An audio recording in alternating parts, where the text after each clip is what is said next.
O'sha erlar ayolning og'zidan qaysi besh gapni anglashdan amroq. Siz bir film chiqaring, men birini chiqardim va yana bir baslash baqaylik. Amaliyotda erlarla yaxshi uchish bek oddiy. Azroq bolalar psixikasi o'rgansaklar bo'ladi. Bu erlar degan 5 yosh kichik bola. Erlarga 5 jumlagan davomli deb berganda, o aloqalarini, ashlarini tashlab, ayolning yenidan chiqmaydigan bo'lib ketadi. Birinchisi, akish davomli ayolidan nima deb san tekkan bo'g'itdan nega jiqanlab dil azar yeb ketadi emasmi? Birinchisi nima deysiz? Endi bu san tegib ekanman. San tegmagan bo'lsan, men do'stlarimdek u yerda bu yerda yig'lab aytgan kushmoq yurayotganman. Endi bo'z men san tegib bir baxtimni ichilib qolibdi ekan deb mush gapni deysiz. Eringizcha shunda bir xil adig'i chiqadi. Sizlar shuncha pul xajlab olganigacha bir adig'i chiqadi. İkincisi erlar degan e'tirof qilinishga qattiq taqozo bir narsa qilgan. Shunlashqanmish yo'ldishinglarni sen bek yomon nima jumosan. Sen hamma jihati bek yomon deb bunda ko'zi qarab qo'ysangiz. Bu eringiz degan shunda voy zad ras deysa deb ishdan udul yenib uyga kiradiganlar bo'ldi. Chunki akish degan nada maqtalsa, bu yerda turib oladigan narsa qarang bu. Bilib bilmay avtomatik qoldi. Shunga er kishini bunday maqtab qo'yamiz. 5 yoshli bolani maqtagandek-chi. Uchinchisi qarang.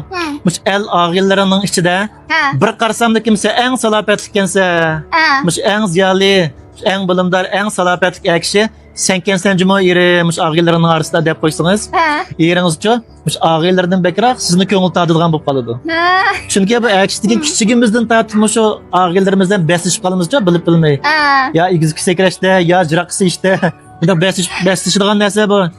Shunlashqa mush og'illarning bil o'tag'anda bunda qarasam, eng salopatli sen kensan juma erim deb qo'ysangiz, bu eringiz bo'ldi shu yerda echilib sizga bir oltin bilazik kelib deb qo'ydi.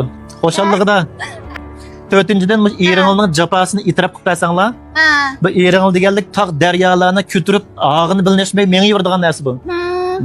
Sen erim mush o'yini deb, balani deb bek jafo tatib ketding juma, bek ichim og'ridaysan, o'ltirib bir piyol chayni ichib olasan deb bersangizchi, bo'ldi eringiz ishlab topgan pulni sizga shu zo'rlab tutqizib qo'ydi. Mushunchalik narsa akish degan bek oddiy amaliyot. 5-inchisi, erim sen mush pul tapma, mayli boy bo'l, namrat bo'l. Senin keyningda mangu men bir xotining bor juma erim, ansirmagan keyningda men bor deb qo'ysangiz, eringiz sizga esilib yig'lab, yeningizdan ketmaydigan bo'lib ketadi. Nima deysangiz, har qanday akishda bir xil qo'rqinch bor-ku. Men pul topolmasam, mushu xotinim ketami, bu xotinim men tashlab ketami deb bunda bir qo'rqadigan bir yerlar bo'ldi. Shunlashqa eringizni bunda xotirjam qilib qo'ysanglar, mayli sen pul topma, mayli sog' bo'l, kasal bo'l. Yalgan bo'lsa-chi bu gap?